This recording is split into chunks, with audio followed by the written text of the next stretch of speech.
Bonjour, la Bible dit dans le psaume 119 au verset 74, ceux qui te craignent me voient et se réjouissent car j'espère en tes promesses.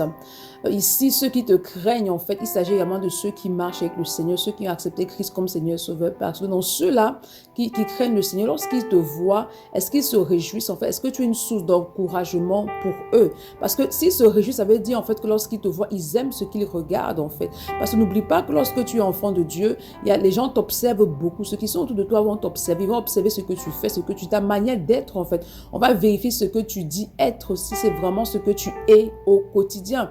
Le verset dit, car j'espère en tes promesses. Lorsque tu es dans l'attente des promesses du Seigneur, il peut y avoir des montagnes, des vallées, il peut y avoir des difficultés, des obstacles, en fait.